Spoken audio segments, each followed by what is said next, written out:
জেলা থেকে সরাসরি নিয়ে আপনাদের সাথে আমি প্রিয়াঙ্কা। সংসদ হামলায় বাংলা যোগ, অন্যতম অভিযুক্ত ললিত ঝাঁর খোঁজে দিল্লি পুলিশের স্পেশাল ক্রাইম ব্রাঞ্চ। আর এই ললিত ঝাঁ বুধবারের হামলার ভিডিও শেয়ার করেন হালি শহরের এনজিওর মালিক নীলাক্ষ আইচকে।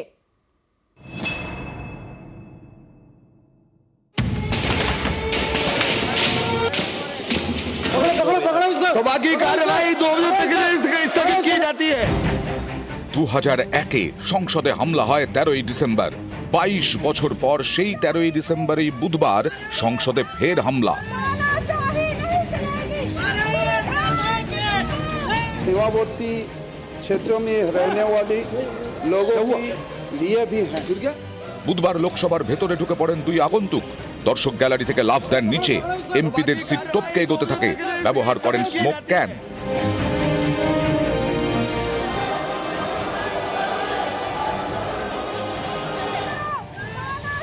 সংসদের বাইরেও ছড়ায় তীব্র বিশৃঙ্খলা, সেখানেও ধোঁয়ায় ধোঁয়া।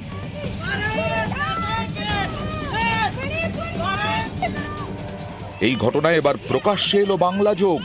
বুধবারের ঘটনায় 6 জনকে গ্রেফতার করে পুলিশ। দিল্লি পুলিশের স্পেশাল ক্রাইম ব্রাঞ্চ এখন খোঁজ করছে ললিত ঝাঁ নামে এক ব্যক্তির। তদন্তকারীরা জানতে পেরেছেন পশ্চিমবঙ্গের হালি শহরের এক এনজিওর কর্ণধার নীলাক্ষ আইচকে বুধবারের ঘটনার ভিডিও শেয়ার করেন ললিত ঝাঁ। নীলাক্ষের দাবি, চলতি বছরের এপ্রিলে তার সঙ্গে ললিতের পরিচয় হয়। তার এনজিওতেই কাজ শুরু করেন ললিত। আমাকে একটা ভিডিও পাঠিয়েছিল। হ্যাঁ, উনি আমাকে মেসেজ করেছিলেন যে এই ভিডিওটা রাখতে এবং এটার মিডিয়া কভারেজ দেখতে।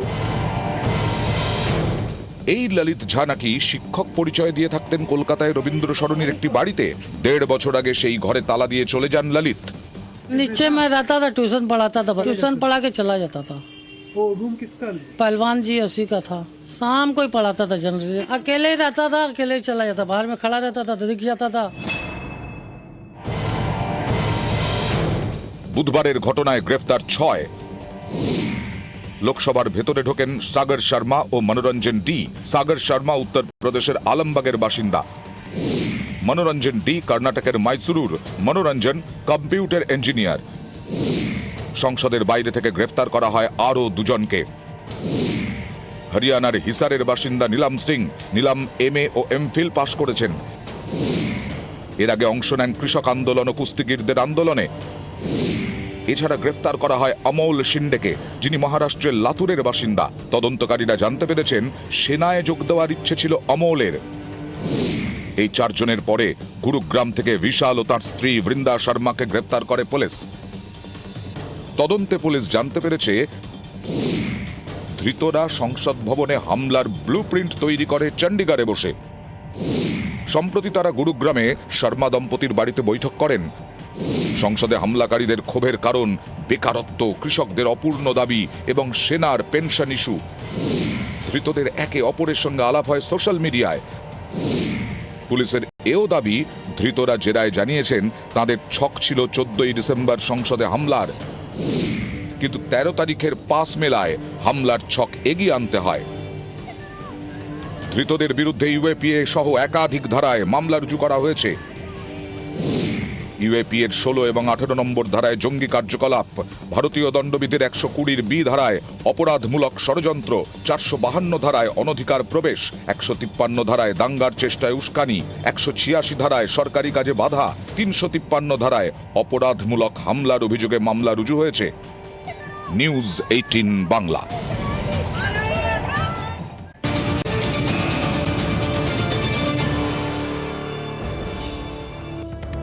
আমরা দেখলাম রবীন্দ্র সরণিতে থাকতেন ললিত ঝাঁ এবং মুক্তারাম বাবু স্ট্রিট, সেখানে একটি বাড়িতে বহু বছর ছিলেন ললিত ঝাঁয়ের বাবা দেবানন্দ ঝাঁ। মুক্তারাম বাবু স্ট্রিটের ছবি আপনাদেরকে দেখাচ্ছি। সেই বাড়ি যে বাড়িতে বহু বছর ছিলেন ললিত ঝাঁয়ের বাবা। আমাদের প্রতিনিধি অমিত এই মুহূর্তে আমাদের সঙ্গে রয়েছেন। অমিতের কাছে একটু যাবো। অমিত, এই বাড়িতে আর কারা কারা থাকতেন এবং ললিত ঝাঁয়ের বাবা দেবানন্দ ঝাঁ তিনি কি করতেন, কি জানা যাচ্ছে?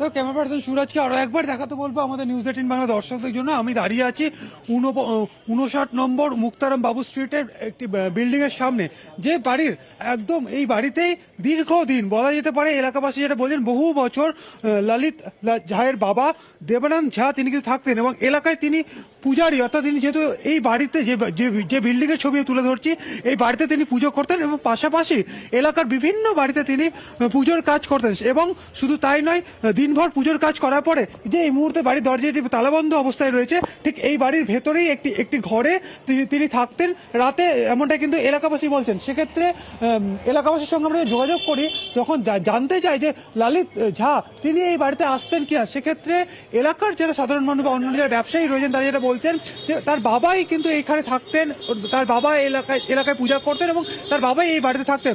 ললিত বা ললিতের ভাই বা তার পরিবারের অন্য সদস্যরা কিন্তু তার বাবার সাথে এই বাড়িতে থাকতেন না এবং মাঝে মাঝে ললিত কিন্তু এই বাড়িতে আসতেন, এমনটা কিন্তু স্থানীয় সূত্র থেকে জানা যাচ্ছে। প্রিয়াঙ্কা, বেশ, এবং যে ছবি আপনাদেরকে দেখালাম মুক্তারাম বাবু স্ট্রিটের ছবি, যে এই যে বাড়ি সেই বাড়িতেই কিন্তু ললিত ঝায়ের বাবা থাকতেন।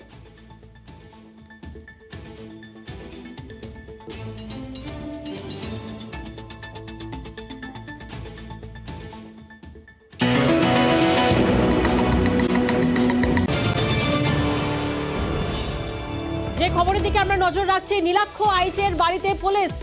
এনজিওতে নীলাক্ষর সঙ্গে পরিচয় হয় ললিত ঝা। সংসদ হামলায় অন্যতম অভিযুক্ত যে ললিত ঝা, সেই ললিত ঝার সাথে এনজিওতে নীলাক্ষর সঙ্গে তার পরিচয় হয়। হালি শহরে সাম্যবাদী সুভাষ সভা নামে এনজিও নীলাক্ষর, আর সেই নীলাক্ষর বাড়িতে রাজ্য পুলিশের গোয়েন্দা। দেখতে হবে কিভাবে ও এর সময় লিঙ্ক। পুলিশের সঙ্গে কি একসাথেই আপনারা এই কাজটা করছেন নাকি? হ্যাঁ হ্যাঁ নিশ্চয়ই জিজ্ঞাসাবাদ করেছেন। হ্যাঁ হ্যাঁ হ্যাঁ চলছে। প্রত্যেকে আলাদা আলাদা সেক্টর আছে, যে যার যেখানে যার দায়িত্ব দেওয়া আছে সেই কাজগুলোই চলছে। শীতকালীন অধিবেশন থেকে সাসপেন্ড 15 জন সাংসদ। অসংসদীয় আচরণের অভিযোগে সাসপেন্ড করা হয় লোকসভার 14 জন এবং রাজ্যসভার একজন সাংসদকে সাসপেন্ড করা হয়। এবং ডেরেক ওব্রায়েনও কিন্তু রাজ্যসভা থেকে ওনাকেও সাসপেন্ড করা হয়। সাসপেন্ড করেন চেয়ারম্যান, কিন্তু ডেরেক ওব্রায়েন না বেরোনোই রাজ্যসভা থেকে বেরিয়ে যান জগদীপ ধনকর। অর্থাৎ ডেরেক ওব্রায়েন না বেরোনোই বেরোলেন চেয়ারম্যান।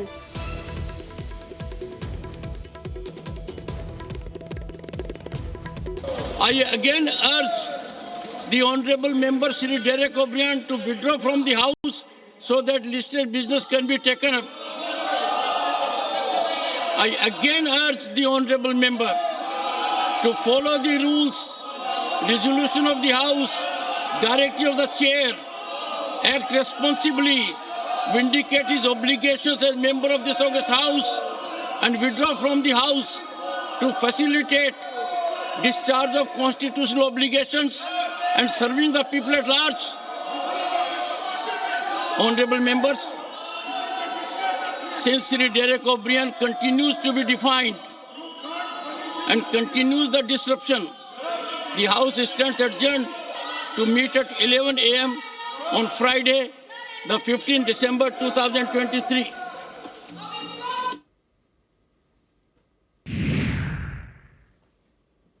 প্রতিবাদ করলেই সাসপেন্ড করা হচ্ছে বলছেন শশী পাজা। আজকে 15 জনকে সাসপেন্ড করে দেওয়া হয়েছে। 14 জন বোধহয় লোকসভা থেকে আর একজন রাজ্যসভা থেকে, এবং তার মধ্যে সর্বভারতীয় তৃণমূল কংগ্রেস থেকে মনোনীত ডেরেক ওব্রায়েন। অর্থাৎ house does not belong to the opposition. এই হাউসটা শুধুমাত্র বিজেপি সাংসদরাই থাকবেন এবং তারা আর প্রতিবাদও করবেন না। এই প্রতিবাদের জায়গা যখন প্রতিবাদ করছেন তখন তাদেরকে সাসপেন্ড করার, এটা আমরা দেখলাম। আর অধীর রঞ্জন চৌধুরী তিনি বলছেন যে 14 জন লোকসভার সাংসদকে সাসপেন্ড করা হলো, তাদের মধ্যে তো একজন ছিলেনই না। 14 सांसद को बहिष्कार किया और ताजुब की बात यह है 14 में से एक आज आया ही नहीं सदन के अंदर आए नहीं, फिर बहिष्कार हो चुके हैं। मतलब बदले की आग में जल रहे ये सत्ता पक्ष अपनी खुद की नाकामी और खामियां को दूर करने के लिए सारे इल्जाम और किसी ना किसी बहाने निगाहों भटकाने के लिए सदन की सुरक्षा किसकी चूक इसके बजाय आ जाएगी सदन का किसने रोका किसने बाधा डाला, ये मुद्दा आ जाएगा। এরপরেই সংসদ চত্বরে হাতে প্ল্যাকার্ড নিয়ে প্রতিবাদে ডেরেক ওব্রায়েন।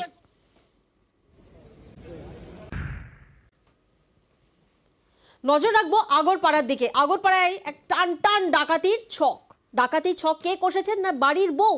সোনা বন্ধক দিয়ে অপরাধ, সোনা বন্ধক দিয়ে সেটা ছাড়াতে তিনি অপারগ ছিলেন এবং তাই জন্যই নিজেই নিজের বাড়িতে ডাকাতির ছক কষে। শুধু তাই নয়, বিশেষ সক্ষম মেয়েকে বেঁধে ডাকাতির নাটক করেন।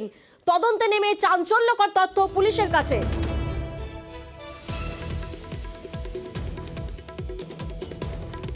আমাদের প্রতিনিধি অরুণ এই মুহূর্তে আমাদের সঙ্গে রয়েছেন। অরুণের কাছে একটু যাব। অরুণ, টান টান ডাকাতির ছক পুলিশ কিভাবে জানতে পারলো?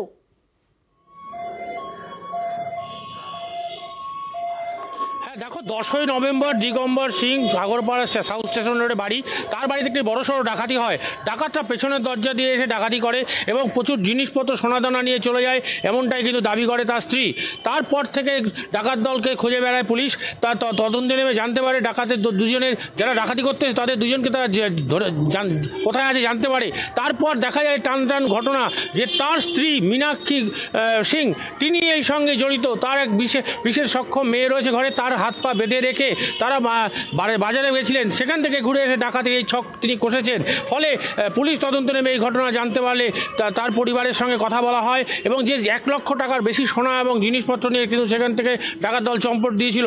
পুলিশ এই ঘটনা তদন্ত নেমে জানতে পারে যে এই মীনাক্ষী সিং তিনি এই ঘটনা ঘটিয়েছিলেন এবং শুধু তাই নয়, তিনি বেসরকারি লগ্নিক সংস্থা থেকে কিন্তু প্রচুর টাকা অর্থ ঋণ নিয়েছিলেন এবং এই সোনা বন্ধক রেখে। তার 2 দিন পরেই ছিল ছট পুজো। ছট পুজোতে তাদের গহনা পড়ার একটা রেওয়াজ আছে। সেই অনুযায়ী স্বামী যদি তাকে জিজ্ঞাসা করে যে কোথায় সোনা দানা, তখন তিনি ফেঁসে যাবেন। সেই ভয়েই কিন্তু তিনি এই নাটক তৈরি করেছিলেন এবং নিজের বিশেষ মেয়েকে হাত পা বেঁধে রেখে তিনি কিন্তু এই ধরনের ঘটনা ঘটেছিলেন। পুলিশ আজ ব্যারাকপুর কমিশনারের পুলিশ তদন্ত করে জানতে পারে। বেশ, আগরপাড়া যেটা সোকল্ড ড্যাকোয়েটি, ওটা বেসিক্যালি ফলস কেস। যে মেয়েটি অভিযোগ করেছিল, মানে ওনার মাটা অভিযোগ করেছিলেন কি আমার মেয়ের কাছ থেকে কিছু জন আসলো আর এই বন্দুক দেখিয়ে এটা করলো, সেটা সত্যি নয়। আমরা ইনভেস্টিগেশন করার পরে এটা জানতে পেরেছি কি উনি কোনো ফাইন্যান্সিয়াল ট্রাবলে ছিলেন। তাই জন্যে যেই ট্রাবলটার জন্যে উনি কিছু গহনা যেটা বলেছিলেন চুরি ডাকাতি হয়ে গেছে, সেইগুলোকে উনি বন্ধক রাখিয়েছিলেন এন্ড কিছু টাকাটা নিয়েছিলেন। উনি স্বীকার করেছেন। আমরা যার কাছে বন্ধক রাখিয়েছিল সেটাও আমরা সব প্রমাণটা পেয়ে গেছি। তো ওটা আমরা অ্যাকর্ডিংলি ফাইনাল রিপোর্ট করছি। ডাকাতির ধারা দেওয়া সম্ভব, তদন্ত করে দেখা উচিত চুরি যাওয়া দ্রব্যের মালিকানা কার, জানাচ্ছেন আইনজীবী অনির্বাণ গুহ ঠাকুরতা। নিজের বাড়িতে যদি কেউ ডাকাতি শখ করে, সেই বাড়িতে আদৌ সেই বাড়িতে সব ধরনের দ্রব্যমূল্য সেটা কার, সেই মালিকানা কার, যিনি বাড়িতে থাকেন তার নাও হতে পারে, হয়তো ওনার পরিবারের অন্য কারু, সে তাহলেও কিন্তু সেখানে ডাকাতির ধারা সম্পূর্ণ সংযুক্তিকরণ সম্ভব এবং সেক্ষেত্রে সেই বিষয়টাও তদন্তে খতিয়ে দেখা উচিত যে কার মালিকানার জিনিসপত্র বা কিসের জন্য এই ডাকাতির ছক করেছিলেন। ডাকাতি করার একই উদ্দেশ্যে সবাই মিলে ডাকাতি প্ররোচনা করেন, তাহলে অবশ্যই আপনারা জানেন 120B বা 64 ধারাতে তারাও সমানভাবে দোষী এবং যদি বিচারে তাদের দোষ প্রমাণিত হয় তারাও কনভিক্টেড হবে। রয়েছে 7-8টি চলমান সিঁড়ি, অথচ তা বন্ধই থাকে। এসকেলেটরের খাড়া সিঁড়িতে হেঁটেই ওঠানামা করতে হয় যাত্রীদের। বর্ধমান রেল স্টেশনে এই চিত্র সারা বছরের। যাত্রীদের প্রশ্ন, যদি তা নাই চলবে তবে তা রাখা কেন? বহু লক্ষ টাকা খরচ করে তা বসানোই বা কেন হয়েছিল? বর্ধমান অতি গুরুত্বপূর্ণ একটি জংশন এবং বহু দূরপাল্লার ট্রেন এই স্টেশন দিয়ে যাতায়াত করে। এছাড়াও চলে অসংখ্য লোকাল ট্রেন। প্রতিদিন লক্ষাধিক যাত্রী এই স্টেশন দিয়ে যাতায়াত করে, আর তার মধ্যে বয়স্ক বিশেষভাবে সক্ষম যাত্রীরাও রয়েছেন। দূরপাল্লার ট্রেনে যাত্রীদের সঙ্গে ভারী ভারী লাগেজও থাকে, আর সকলের সুবিধার জন্যই বসানো হয়েছিল এই চলমান সিঁড়ি, কিন্তু সেই সিঁড়ি বেশিরভাগ সময় বন্ধ থাকে। মাঝে সাঝে চলে মাঝখানে এলে, আর না হলে না চললে হেঁটে হেঁটে আমরা উঠে পড়ি। এখানে আরও ওভারব্রিজের সিঁড়ি বা আউটলেট করা উচিত, কারণ একটা দিকে ওঠা একটা দিকে নামা। অনেক সময় হয় কি চলমান সিঁড়িতে অনেকে উঠতে পারে না, তারা কি করছে ওই দিয়েই নামছে, আবার ওখান থেকেও লোক উঠছে, মানে বুঝতে পারছেন কীরকম একটা অবস্থা। যাত্রীদের তো অসুবিধা। হ্যাঁ অবশ্যই, আর এই সময় ভীষণ ভিড় থাকে, অসুবিধা হয়।